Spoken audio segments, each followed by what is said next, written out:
امپراتوری عظیمی که روزگاری ستونهای افتخارآمیزش بر آسمان روم سایه افکنده بود فرو ریخت و اون شکوه پرابهت در غبار تاریخ ناپدید شد.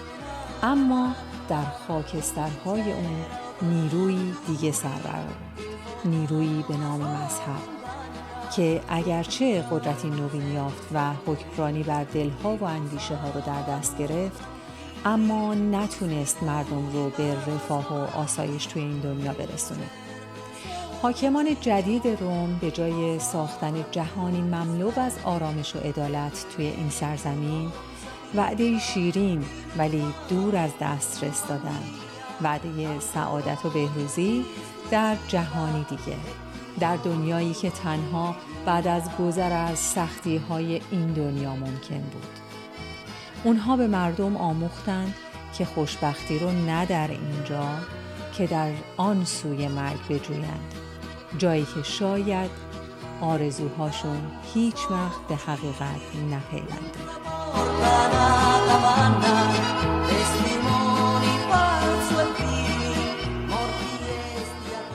همیشه برای من این سوال مطرح بوده که چی شد که کلیسا و پاپ در روم تونست انقدر به قدرت برسه، به قدرتی که حتی گاهی قدرت پادشاهان رو هم زیر سوال می برد.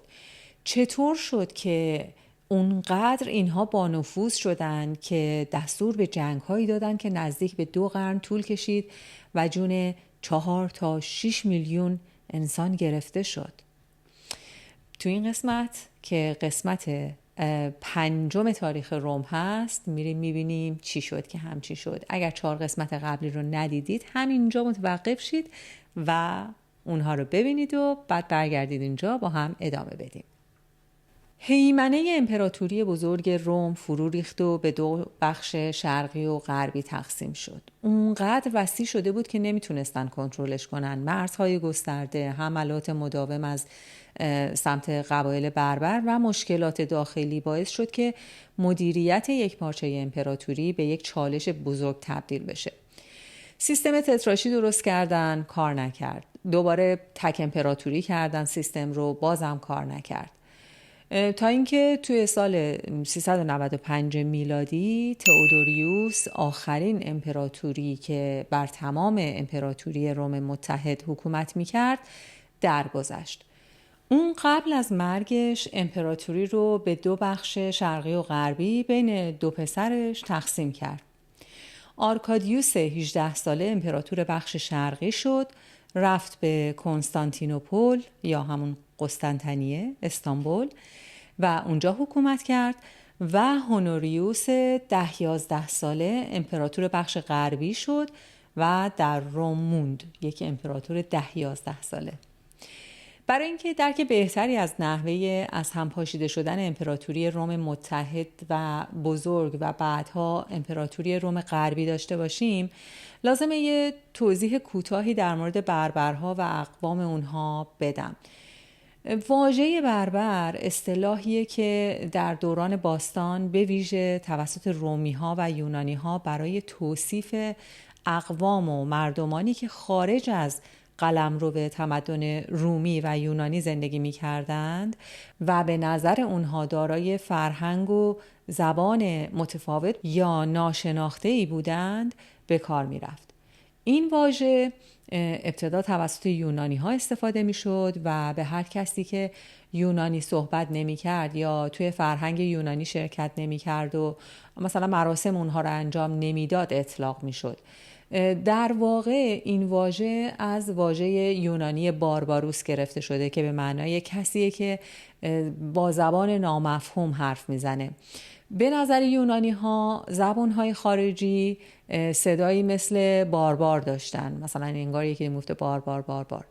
بعدها رومی ها این اصطلاح رو به کار بردن تا مردمانی رو توصیف کنن که خارج از امپراتوری روم زندگی میکردن و به نظر اونها متمدن نبودند. بربرها به طور کلی شامل اقوام و گروه‌های مختلفی بودند که در اطراف مرزهای امپراتوری روم به ویژه در اروپا و آسیا زندگی می‌کردند.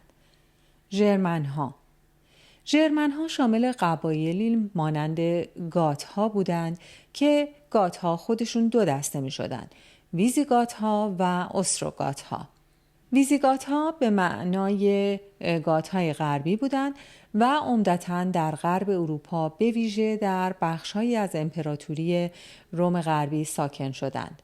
بعد از مهاجرت اولیه از سرزمین‌های شمالی، ویزیگات‌ها در گال یا فرانسه امروزی و هیسپانیا یا همون اسپانیای امروزی مستقر شدند و در نهایت پادشاهی ویزیگات رو در این مناطق تأسیس کردند. استروگات‌ها یا گات‌های شرقی در ابتدا در مناطق شرقی تر به ویژه در استپ‌های اوکراین و روسیه امروزی ساکن بودند. استروگات‌ها بعد از مهاجرت به ایتالیا و شکست امپراتوری روم غربی کنترل این منطقه رو به دست گرفتند و پادشاهی خودشون رو در ایتالیا تأسیس کردند. از قبایل دیگه ژرمن میشه به وندال‌ها، فرانک‌ها، آلمانی‌ها و ساکسون‌ها اشاره کرد. این قبایل عمدتاً در اروپای شمالی و مرکزی و اسکاندیناوی زندگی می‌کردند. هونها یک قوم چادرنشین از آسیای مرکزی بودند که در قرن 4 و 5 میلادی به سمت غرب مهاجرت کردند و تحت رهبری آتیلا تهدیدی جدی برای امپراتوری روم شدند. کلت‌ها یا سلت‌ها. کلت‌ها مردمانی بودند که در مناطقی از بریتانیا و فرانسه یا گال و بخش‌هایی از آلمان و ایرلند زندگی می‌کردند. اسلاف‌ها قبایل اولیه‌ای بودند که در شرق اروپا زندگی می‌کردند. آلان‌ها و سارماتی‌ها. آلان‌ها اقوامی بودند که از استپ‌های روسیه و اوکراین امروزی به سمت غرب و جنوب مهاجرت کردند. حالا با این توضیحات فکر می‌کنم به طور کلی تاریخ اروپا رو راحت‌تر می‌تونیم درک بکنیم. حدود 20 سال قبل از دوپاره شدن امپراتوری بزرگ روم یک اتفاق بسیار مهمی افتاد که سرنوشت امپراتوری رو رقم زد. هونها به ویزیگوت‌ها حمله کرده بودند و اونها رو تحت فشار گذاشته بودند. ویزیگوت‌ها هم اومدند از امپراتوری که مناطق شرقی امپراتوری روم رو تحت نظر داشت خواستند که برن اونجا ساکن بشن. رومی‌ها هم بهشون اجازه دادن، اما چی شد؟ اینقدر مقامات رومی با ویزیگوت‌ها بدرفتاری کردند که 2 سال نشده ویزیگوت‌ها شورش کردن و ارتش روم رو شکست دادن و حتی امپراتور رو هم کشتند. این نبرد نقطه آغازی برای نفوذ بیشتر بربرها به داخل امپراتوری روم بود و ویزیگوت‌ها همچنان به پیشروی در داخل امپراتوری ادامه دادند. همونطور که گفتم در سال 395 میلادی امپراتوری به 2 بخش شرقی و غربی تقسیم شد. تمرکز ما از این به بعد بیشتر روی امپراتوری روم غربیه. سال 400 میلادی اگر از شهر روم عبور می کردید با منظری باور نکردنی روبرو می شدید. این شهر که بیش از 800 سال بیوقفه رشد کرده بود با ساختمان‌های عظیم و باشکوه بر روی تپه‌های 7گانه مشهور خودش می درخشید. شما حمام‌های عمومی بسیار بزرگ، معابد بیشمار، آمفی‌تئاترهای عظیم با تعداد زیادی مجسمه مثل معروفترین اونها کلزئوم رو میتونستید ببینید. شاید تعجب کنید اگر که بگم روم اون موقع 46602 آپارتمان داشته و 800,000 نفر جمعیت. دیوارهای عظیم اورلئان با محیطی 19 کیلومتر مساحتی به وسعت 14 کیلومتر مربع رو در بر می گرفتند. شهر به قدری بزرگ شده بود که در برخی نقاط حتی فراتر از دیوارهای اورلئان هم گسترش پیدا کرده بود. در کنار این همه عظمت تعداد محدودی کلیسا هم به چشم می‌خورد، اما معابد باستانی بسیار بیشتر بودند. سال 408 رومی‌ها که دیدند حملات ویزیگوت‌ها داره بیشتر و بیشتر میشه، پایتخت امپراتوری روم غربی رو به شهر راونا منتقل کردند. در سال 410 میلادی ویزیگات‌ها به رهبری آلاریک به شهر روم حمله کردند و اون رو غارت کردند. این رویداد یکی از نخستین حملات بربرها به قلب امپراتوری بود و نشونه ای از ضعف و ناتوانی روم در مقابله با تهدیدات خارجی بود. آسیب فیزیکی کمی به شهر وارد شد. یه سری ساختمان‌ها رو آتش زدن که بیشترشون تعمیر شدن. چیزی که به این سادگی قابل جایگزینی نبود، اشیا و آثار هنری یا فلزات گرانبها و اشیاء خانگی بودن که غارت شدند. پاپ ها هم که حالا دارای قدرت و ثروت بودند، بعد از این غارت اومدن شهر رو با باسیلیکاهای بزرگ، با کلیساهای بزرگ اومدن تزیین کردن. مثلا سانتا ماریا ماجوره رو ساختن اون موقع. سال 450 میلادی شهر روم دوباره پایتخت شد. ویزیگات‌ها یواش یواش به سمت غرب رفتند و در فرانسه و اسپانیای امروزی اونجا ساکن شدند و فرانسه و اسپانیا رو از رومی‌ها گرفتن و پادشاهی خودشون رو اونجا درست کردند. هونها همچنان در اروپا پیش می رفتند و همین موضوع باعث شد که وندال‌ها که در سرزمین‌های لهستان امروزی سکونت داشتند به سمت غرب بیان. اونا رفتند از اسپانیا رد شدند و منطقه کارتاژ یا تونس امروزی که مرکز مهم امپراتوری روم غربی در شمال آفریقا بود رو تصرف کردند. این پیروزی وندال‌ها برای روم ضربه بسیار بزرگی بود، چون آفریقای شمالی یکی از اصلی ترین منابع تأمین غلات برای امپراتوری روم بود. وندال‌ها تبدیل به یک نیروی دریایی قدرتمندی شدند و به این راحتی ولکن نبودند. سال 455 به شهر روم حمله کردند و عجیب و غریب شهر رو ویران کردند و روم غارت بی سابقه ای شد. این غارت نقطه آغاز انحطاط سریعتر این شهر بزرگ شد. این حمله به وندال‌ها شهرتی منفی داد تا جایی که واژه وندالیسم که به معنای تخریب عمدی و بی‌دلیل هست از نام این قوم گرفته شده. برای 14 روز وندال‌ها شهر روم رو غارت کردند و بسیاری از مردم از جمله خانواده امپراتور به اسارت گرفته شدند. این غارت به نوعی کمر شهر رو شکست. جمعیت شهر هرگز از لحاظ تعداد بهبود پیدا نکرد و با از دست دادن بسیاری از ثروت‌ها مردم دیگه فقیرتر شده بودند و فهمیدند که دیگه اقامت در روم بسیار خطرناکه. به همین خاطر امپراتوری روم غربی رو ترک کردند و به سمت امپراتوری روم شرقی مهاجرت کردند و جمعیت شهر به همین دلیل بیش از پیش کاهش یافت. شبکه‌های تجاری و خزانه عمومی توی اون زمان فرو پاشیده شدند، به طوری که پول کافی برای تعمیر آثار و بناهای تخریب شده در روم وجود نداشت. بعد از سال 455 میلادی جمعیت فقرزده روم شروع به غارت معابد و بناهای قدیمی کردند تا بتونن خونه‌های کوچیک و ساده خودشون رو بسازن. با اینکه هنوز برخی از تعمیرات انجام میشد، اما میشه فرض کرد که در دهه‌های 460 میلادی فرسایش شهری نسبت به چند دهه قبل بسیار بیشتر شده بود. حتی امپراتور ماژوریان قانونی وضع کرد تا تخریب معابد و بناهای قدیمی روم رو به شدت مجازات بکنه کسانی که این کار رو میکردن، اما احتمالاً این قانون به طور کامل اجرا نمیشد و ماژوریان هم مدت زیادی حکومت نکرد تا شاهد نتایج این قانون باشه.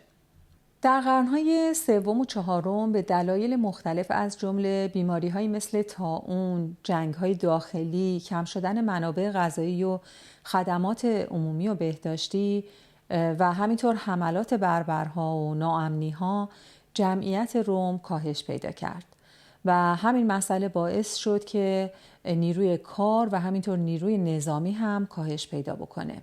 روم 1,000,000 نفری در قرن اول و دوم رسیده بود به 100,000 یا 200,000 نفر و رومی‌ها برای حفاظت از مرزهاشون نیاز به ارتش قوی داشتند. از طرفی روحیه وفاداری توی ارتش رومی در طول زمان هم بسیار کاهش پیدا کرده بود و بسیاری از رومیان به دلیل شرایط کشور، شرایط دشوار اقتصادی و اجتماعی اصلا تمایلی نداشتن که برن در ارتش خدمت بکنن یا اینکه توی جنگ ها شرکت بکنن. برای همین مقامات امپراتوری از بربرها مزدور استخدام کردند و در مقابل به اونها وعده زمین برای کشاورزی دادن، اما نمیدونستن که تیر خلاص به شاکله امپراتوری روم رو، البته روم غربی رو، یکی از همین مزدوران ژرمن خواهد زد. در دوره‌های پایانی امپراتوری حتی بسیاری از ژنرال‌ها و فرماندهان نظامی روم از اقوام بربر به ویژه ژرمن‌ها بودند. اودواکر یکی از همین رهبران نظامی در ارتش روم بود که نفوذ زیادی در ارتش پیدا کرده بود و با حمایت نظامی ژرمن‌ها تونست تبدیل به یکی از چهره‌های قدرتمند در روم غربی بشه. رومولوس آگوستوس آخرین امپراتور روم غربی فقط 14 سالش بود که در سال 475 میلادی به قدرت رسید. پدرش اوریستوس یک ژنرال رومی بود و پسر جوانش رو به عنوان امپراتور منصوب کرد. در واقع رومولوس آگوستوس فقط به عنوان یک امپراتور نمادین بود و قدرت واقعی نداشت. همه کار اوریستوس پدرش بود. اوریستوس وعده‌هاش به سربازا و مزدوران بربر رو عمل نکرد و بهشون زمین نداد. مزدور هم که شوخی نداره، میاد برات میجنگه، حق و حقوقش رو میخواد. نمیدی کله پات میکنه. 2 تا 4 تا. خلاصه سربازای ناراضی در سال 476 میلادی به رهبری اودواکر شورش کردند و به سمت روم حرکت کردند. اودواکر نیروهای اوریستوس رو شکست سختی داد و خود اون رو هم برکنار کرد و رومولوس آگوستوس 14 ساله رو از قدرت خلع کرد و قدرت رو در دست گرفت. بیشتر مورخان این رویداد رو به عنوان پایان امپراتوری روم غربی میشناسند که به طرز جالبی با امپراتوری به نام رومولوس آگوستوس پایان یافت. نام رومولوس برگرفته از رومولوس بنیانگذار افسانه‌ای شهر روم و لقبش آگوستوس برگرفته از آگوستوس بنیانگذار امپراتوری روم بود. امپراتوران ضعیف قرن پنجم نتونستن جلوی زوال رو بگیرند و همین منجر به برکناری رومولوس آگوستوس در 22 اوگست 476 شد که پایان امپراتوری روم غربی بود. از نظر بسیاری از مورخان اینجا آغاز قرون وسطی برای روم بود. سایه قرون وسطی 1000 ساله بر سرزمین‌های غربی سایه انداخت، در حالی که امپراتوری روم شرقی تا 1000 سال بعد دوام آورد. اودواکر به عنوان اولین فرمانروای غیر رومی بر روم حکومت کرد. اون تاج امپراتوری بر سرش نگذاشت، بلکه به عنوان پاتریسیوس یا یک حاکم محلی عمل کرد. اودواکر تصمیم گرفت وفاداری خودش رو به امپراتوری بیزانس، به امپراتور روم شرقی که اون زمان زنون بود، اعلام بکنه و از اون خواست که حاکمیت اون رو بر ایتالیا به رسمیت بشناسه. اودواکر ساختارهای حکومتی رومی رو حفظ کرد و تلاش کرد نظم و ثبات رو به سرزمین‌های تحت کنترل خودش برگردونه. اون به کشاورزی، اقتصاد و امور نظامی توجه نشون داد. در عمل استقلال داشت و ایتالیا رو به عنوان پادشاهی خودش اداره می کرد، ولی در ظاهر به امپراتور روم شرقی وفادار بود. اون قوم هون بود که پدر همه رو در آورده بود که رهبرشون آتیلا بود. آتیلا سال 453 مرد و گات‌هایی که به شرق فرار کرده بودن و دیگه اسمشون الان شده بود استراگات، بعد از مرگ آتیلا استقلال پیدا کردن و پادشاهی خودشون رو قوی کردند. این پادشاهشون که اسمش تئودوریک بود با امپراتور روم شرقی زنون رفیق جینگ شدن و زنون بهش گفتش که بیا برو ایتالیا، من از شر اودواکر خلاص کن. تئودوریک سال 493 حمله کرد به سرزمین هایی که دست اودواکر بود و اونو کشت و حکومت خودش رو در ایتالیا پایه‌گذاری کرد. حواسمون باشه اگه میگیم ایتالیا، سرزمین های باقی مونده از امپراتوری روم غربیه که تقریبا میشه ایتالیای امروزی، وگرنه ما که اون زمان ایتالیا یعنی کشور ایتالیا که نداشتیم. تئودوریک سعی کرد ساختارهای حکومتی و فرهنگی روم رو حفظ کنه و حتی از مقامات رومی برای اداره امور استفاده کرد. او به ادغام نظامهای رومی و ژرمنی پرداخت و به رومی‌ها اجازه داد که مطابق با قوانین خودشون زندگی بکنن، در حالی که استروگات‌ها تحت قوانین خودشون بودند. این سیاست باعث شد که بخش بزرگی از مردم رومی تبار ایتالیا با حکومت اون همکاری بکنن. اما بعد از مرگ تئودوریک در سال 526 میلادی شرایط برای پادشاهی استروگات‌ها تغییر کرد. جانشینای تئودوریک نتونستن حکومت قوی و باثباتی رو حفظ بکنن و جنگ‌های داخلی بین استروگات‌ها به وجود اومد. از طرفی امپراتور بیزانس جوستینیان یکم که تصمیم داشت امپراتوری روم غربی رو احیا بکنه، در سال 535 میلادی به ایتالیا حمله کرد. این جنگ که به جنگ‌های گاتی معروفه به مدت 20 سال ادامه پیدا کرد و خسارات زیادی به ایتالیا وارد کرد و بسیاری از شهرها و زیرساخت‌های این سرزمین ویران شدند. جنگ که بود سال 536 هم سال بدون تابستان و سال تاریک شدن خورشید رو هم حالا بیایید بهش اضافه بکنید. اینجوری بودش که سال 536 یک پدیده اسرارآمیز در سراسر جهان باعث کاهش شدید دم و ایجاد شرایط آب و هوایی بسیار نامطلوبی شد. این اتفاق به عنوان سال بدون تابستان شناخته میشه و اثرات مخربی بر کشاورزی و جوامع در سرتاسر جهان داشته.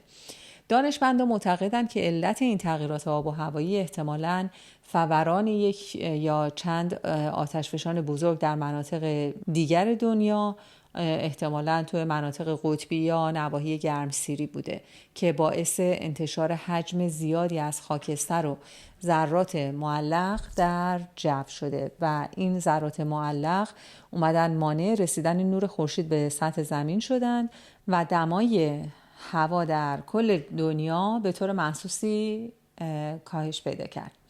نوشته های تاریخی اون زمان نشون میدن که آسمان در بسیاری از نقاط دنیا تاریک و غبارآلود بود و خورشید به صورت کم نور و کم فروغ در آسمان میتابید.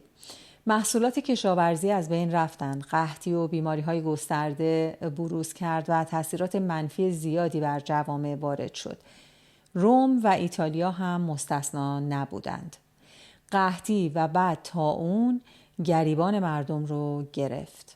شهر روم به دلیل کاهش جمعیت که حالا در سال 537 به فقط 30,000 نفر می رسید، ظاهری متروکه و ویران پیدا کرده بود و اینطوری بود که روم شهری به اون عظمت و با شکوه دچار فروپاشی کلی زندگی شهری شد.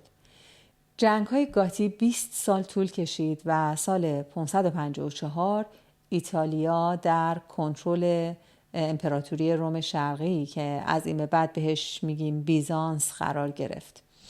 این جنگ طولانی، قحطی و طاعون باعث کاهش چشمگیر جمعیت ایتالیا شد و بسیاری از شهرها کاملاً متروکه شدند. مثلا مدیولانوم یا همون میلان در سال 539 میلادی کاملا نابود شد. حتی خود روم در دهه 550 میلادی به دلیل تکرار حملات خالی از سکنه شده بود و زیرساخت‌های این شهر قدیمی که هنوز در پادشاهی استروگات‌ها سالم مونده بودند به حال خودشون رها شدند و تخریب شدند. شبکه‌های خیابانی رومی به تدریج شروع به ویرانی کردند. قنات‌ها از کار افتادند و در بسیاری از شهرها به جای قنات‌ها به منابع آب طبیعی مثل آب رودخانه و یا چاه‌ها وابسته شدند. در روم جمعیت باقی مونده در حوالی رود تایبر متمرکز شد و بخش‌های وسیع‌تری از شهر کاملاً متروک شدند. همین تصویر رو میتونین در سرتاسر ایتالیا مشاهده بکنید. جمعیت که حالا بسیار کاهش یافته بود به هسته‌های کوچکتری در شهرهای بزرگ یا به روستاها نقل مکان کردند. خونه‌های کوچیک چوبی جایگزین خونه‌های سنگی قدیمی شدند و استانداردهای زندگی به طرز چشمگیری افت کرد. در اون زمان ساخت و ساز با چوب به طور کامل جایگزین خونه‌های سنگی و آجری در بسیاری از مناطق شده بود، به ویژه برای خونه‌های خصوصی. تنها سازه‌هایی که همچنان از سنگ محکم ساخته می‌شدند کلیساها بودند، اما حتی کلیساها هم در مقایسه با گذشته بسیار کوچکتر شده بودند. زندگی به طور کلی روستایی شده بود و جامعه شهری پیشین به تدریج از بین رفته بود. تجارت در بسیاری از مناطق سقوط کرده بود، به طوری که غذا باید به صورت محلی تولید می شد. دهقانان اغلب مجبور بودند در بین ساختمان‌های بزرگ و رو به زوال دوران امپراتوری قدیم کشت و زرع بکنند. 10-12 سال از اشراف بیزانس بر ایتالیا نگذشته بود که لومباردی ها که اونها هم یک شاخه از گات ها بودند سر و کله‌شون پیدا شد و از سمت شمال به ایتالیا حمله کردند. ایتالیا دو تیکه شد. قسمت‌های شمالی تحت حکومت لومباردی بود و بیزانس هم کنترل مرکز و جنوب ایتالیا رو داشت. شهر روم تحت حاکمیت بیزانس بود. درسته که شهر روم تحت حاکمیت بیزانس بود، اما قدرت سیاسی پاپ ها به تدریج افزایش پیدا کرد. پاپ ها نه تنها رهبران دینی بودند، بلکه به تدریج به چهره‌های مهم سیاسی و محافظان شهر روم در برابر تهدیدات خارجی به ویژه از جانب لومباردها تبدیل شدند. پاپ ها اغلب به عنوان میانجی یا نماینده مردم روم با امپراتور بیزانس و حتی با فرمانروایان لومباردی مذاکره می کردند. می بینید پاپ ها یواش یواش داره نقش سیاسیشون پررنگ میشه. حالا جلوتر مفصل می بینیم که چطور پاپ ها در روم قدرتی پیدا می کنند که دستور به جنگ های صلیبی میدن. امپراتوری بیزانس تحت تهدیدهای شدید اعراب و اسلاوها قرار گرفت و دیگه نه انگیزه‌ای داشت برای بازسازی بناهای امپراتوری عظیم روم و نه توان مالی و نه نیروی انسانی کافی برای این کار داشت. بیزانس حتی توان مقابله با لومباردها رو هم نداشت که حالا کل مناطق شمال ایتالیا رو تحت حاکمیت خودشون داشتند. در دهه 660 میلادی امپراتور کنستانس دوم امپراتور بیزانس اومد روم. در اون زمان سنا که دیگه اصلا وجود نداشت. منظورم مثلا ساختمون سنا و اینا نیست، منظورم خود سناتورها و مقامهای سیاسی و جلسات سناست. از طرفی سطح آب تایبر هم اومده بود بالا، سیلاب اومده بود تا رومنفروم. کنستانس اومد روم و یک کاخی روی تپه پالاتین سالم بود، رفت اونجا ساکن شد و چند وقتی اونجا بود و بعد هم یه اقدامات محدودی علیه لومباردها کرد و بعد هم یه ذره باشون جنگید و بی نتیجه، ولی یک کار با نتیجه کرد. روم رو غارت کرد و رفت. این غارت بی علت نبود. بذارید براتون دلیلش رو بگم. اینا همه درسای تاریخن، خوبه که بدونیم. اولین دلیلش این بود که کنستانس پول لازم بود. حمله اعراب و جنگ‌های پرهزینه اونها پول لازمش کرده بود. این به کنار، دلیل بعدی رو ببینید چی بود. رابطه بیزانس و پاپ ها شکراب بود. چرا؟ اختلافات مذهبی. حالا ببینیم اختلافشون سر چی بود. اختلاف بر سر ماهیت عیسی مسیح پیش اومد. گروه های مسیحی در مصر و سوریه و مناطق دیگه شرقی عقیده داشتن که مسیح فقط دارای یک طبیعت و یک اراده است و اون هم طبیعت و اراده الهیه. کلیسای بیزانس عقیده داشت که مسیح دارای دو طبیعت و دو اراده هست، طبیعت و اراده الهی و طبیعت و اراده انسانی. اختلاف بین کلیسای بیزانس و گروه‌های مسیحی شرقی بالا گرفت. امپراتور بیزانس اومد پادرمیونی کرد، گفت نه حرف شما نه حرف شما. مسیح دارای دو طبیعت، طبیعت الهی و طبیعت انسانیه، ولی فقط یک اراده داره و اون هم اراده الهیه. یعنی در یک ابتکار عمل شگفت‌انگیز وسط کار رو گرفت که نه سیخ بسوزه نه کباب. یک آموزه نوین ارائه کرد که وحدت مذهبی ایجاد بکنه و جلوی اختلافات بیشتر گرفته بشه. گفت همینو قبول کنید، برید دیگه، برید دنبال کارتون. صدای پاپ از روم به اعتراض بلند شد و گفتن که چی میگه آقا، ماهیت مسیح که شوخی نیست، و به شدت با امپراتور بیزانس مخالفت کرد. این کینه از پاپ تو دل کنستانس موند. پاپ مارتین که زیاد شلوغ کرده بود و دستگیر کرد، فرستادش تبعید و وقتی اومد روم حسابی به خدمت پاپ ها و کلیساها و کلاً شهر روم رسید. کنستانس دوم بعد از ورود به روم فرمان داد که بخش‌های مختلف شهر از جمله بعضی از ساختمان‌های مهم ویران بشن و ذخایر و گنجینه‌های کلیساها به غارت برند.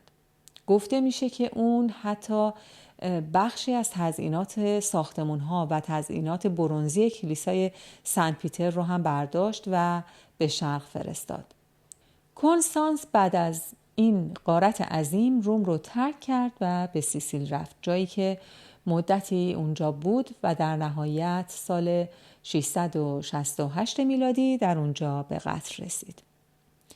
بیزانس به دلیل مشکلات داخلی امپراتوری و حملات خارجی از جمله حملات لومباردها به تدریج نفوذ خودش رو در ایتالیا از دست داد. با ضعف بیزانس در ایتالیا و افزایش تهدید لومباردها، نقش پاپ‌های روم در امور سیاسی و نظامی افزایش پیدا کرد. پاپ‌ها به تدریج تبدیل به مدافعان اصلی شهر روم و مناطق اطراف اون شدند. اونها هم با لومباردها مذاکره می‌کردند، هم با بیزانس مذاکره می‌کردند که به روم حمله نکنن. یه وقتایی هم خودشون رو در خطر می‌دیدن، می‌رفتن سراغ فرانک‌ها که در غرب رود راین در فرانسه امروزی ساکن شده بودند و از اونها درخواست کمک می‌کردند. در اصل پاپ‌ها یک سیاست تعادلی بین بیزانسی‌ها، لومباردی‌ها و فرانکی‌ها رو در پیش گرفتند. لومباردی‌ها و بیزانسی‌ها همچنان در بکش-واکش سرزمین‌های ایتالیا بودند. لومباردی‌ها به تدریج کنترل بیشتری به دست آوردند تا اینکه در سال 751 میلادی راونا رو تصرف کردند و آخرین اکسارک کشته شد. راونا شهری بود که نمایندگان امپراتوری بیزانس یا همون اکسارک‌ها در اونجا ساکن بودند. لومباردی‌ها راونا رو گرفتند و 200 سال حاکمیت روم شرقی بر ایتالیا به پایان رسید. لومباردها اون اوایل ارتباطشون با پاپ‌ها خوب بود. حتی پادشاه لومبارد شهر سوتری، یه شهر کوچیک در 51 کیلومتری جنوب روم رو به کلیسا اهدا کرد و رسما قدرت کلیسا بیشتر شد، اما به تدریج با هم به مشکل خوردن. حدس بزنید بزرگترین مشکلشون چی بود؟ مشکلات مذهبی. لومباردها پیرو مذهب آریانیسم بودند، یک شاخه از مسیحیت که معتقد بودند ذات مسیح از ذات خداوند فروتره. کلیسای کاتولیک اما میگفت ذات مسیح در وحدت کامل با ذات خداست. البته لومباردی ها بعداً کاتولیک شدند، ولی پاپ همچنان دلش صاف نبود با اونا. علاوه بر این لومباردی ها یه ناخونک هایی هم داشتن به اطراف روم می زدن. برای همینم پاپ ها رفتن سراغ فرانک ها و گفتن آقا بیاید به ما کمک بکنید. اون موقع پادشاه فرانک ها یه شخصی بود، قدش کوتاه بود، یه پادشاهی داشتن به نام پپین قد کوتاه. در تاریخ به این اسم معروفه، پپین قد کوتاه. ایشون به درخواست پاپ پاسخ داد و در سال 754 و بعد هم 756 میلادی به ایتالیا لشکرکشی کرد و لومباردی ها رو شکست داد و همچنین بخشی از سرزمین های تصرف شده از لومباردی ها رو به پاپ ها واگذار کرد که این اقدام اون زمین ساز تأسیس دولت پاپی یا ایالات پاپی یا پیپل استیتس شد. از اینجا رابطه پاپ ها در روم و پادشاهی فرانک ها در فرانسه امروزی داره گل و بلبل میشه. این اتحاد بین پاپ ها و فرانک ها در نهایت به نقش مهمتری برای پاپ ها در صحنه سیاسی اروپا منجر شد. 20 سالی گذشت تا شارلمانی پسر پپین قد کوتاه به ایتالیا حمله کرد و لومباردها رو کامل شکست داد که باعث اتحاد محکمتر بین پاپ ها و امپراتوری فرانک شد. شارلمانی روم رو تحت حمایت خودش گرفت و به پاپ ها استقلالی داد که به شکل دولت پاپی اون استقلال اجرا شد. این قرن هشتم قرن شروع اوج گرفتن اختلافات مذهبی و تنش بین کلیسای کاتولیک غربی با مرکزیت روم و کلیسای ارتدوکس شرقی با مرکزیت بیزانسه. یکی از این اختلافات یه واقعه‌ای بود به اسم آیکونوکلاسم. در اون زمان تصاویر، نقاشی‌ها و مجسمه‌های مرتبط با عیسی، مریم مقدس و قدیسان دیگه در عبادتگاه‌ها و کلیساها بسیار زیاد شده بودند. گروهی از الهیدانان کلیسای ارتدوکس اعتقاد داشتند که استفاده از شمایل‌ها در عبادات انقدر زیاد شده که به نوعی بتپرستی یا شرک تبدیل شده. اونها معتقد بودند که مردم به جای خدا و مسیح این تصاویر و شمایل‌ها و به اینها دارن توجه میکنن و اینها رو دارن عبادت میکنن. کم کم این ایده قوت گرفت و آیکونوکلاسم یا شمایل شکنی بین مردم رایج شد. پاپ های روم به شدت با آیکونوکلاسم مخالفت کردند و معتقد بودند که شمایل ها نقش مهمی در عبادت مسیحیان دارند. بیشتر از 100 سال این اختلاف نظر باعث شد که بسیاری از آثار هنری، نقاشی ها و مجسمه های مذهبی از بین برند. چقدر شورش و درگیری داخلی ایجاد شد. یک اختلاف عمیق بین کلیسای ارتدوکس و کاتولیک پیش اومد که پیش زمینه اختلافات بیشتری شد. خب اگه اختلافات مذهبی بین این دوتا نبود، شاید امپراتوری بیزانس انگیزه بیشتری پیدا می‌کرد برای اینکه از ایتالیا و روم بهتر دفاع بکنه، شهرها رو بازسازی بکنه، نه اینکه خودش هم بیاد روم رو غارت بکنه بره. حالا فکر کنید آخرش چی شد؟ این شمایل ها بعد از اینکه 120 سال شکسته شدند، 120 سال تنش، دعوا و این همه درگیری و کشت و کشتار، دوباره این شمایل ها به کلیسای ارتدوکس در بیزانس برگشتن. یعنی 120 سال سر هیچی افتاده بودن به جون هم. واقعا این جزئیات تاریخ درس های مهمی داره. سال 797 میلادی یه اتفاق دیگه هم در امپراتوری بیزانس افتاد که تیر آخر به روابط روم و بیزانس زده شد. یک زن به نام ایرنه شد ملکه روم شرقی. من که قشنگ میتونم تصور کنم پاپ‌های کاتولیک مرد سالار روم جیغشون چجوری رفت تا آسمون هفتم. من میتونم همین حالا صداشون رو بشنوم. نمیدونم شما هم صدای اونها رو میشنوید یا نه. خلاصه روابط روم با بیزانس جوری تیر و تار شد که انگار تاریخ به یاد نداره که یک زمانی اونها امپراتوری روم متحد بودند. احتمالاً میتونید حدس بزنید که پاپ ها رفتن کدوم طرف. بله، رفتن سمت قدرت. رفتن چسبیدن به شارلمانی که به قدرت بلا منازعی در اون زمان تبدیل شده بود. شارلمانی پسر پپین کوتاه قد در سال 800 میلادی در روم در کلیسای سنت پیتر تاجگذاری کرد و پاپ لئو سوم به اون عنوان امپراتور روم رو اعطا کرد. امیدوارم تا اینجا که قسمت 5 از تاریخ روم رو تعریف کردم از دیدن و شنیدن این قصه ها و این روایات تاریخی لذت برده باشید. اگر اینطور هست حتما این ویدیوها رو به دوستانتون هم معرفی بکنید تا اینکه خانواده‌مون بزرگتر بشه. ویدیو رو لایک کنید، کامنت برام بذارید، حتما استفاده میکنم از نظرات شما، یاد میگیرم و اینکه در سایه خرد و آگاهی باشیم.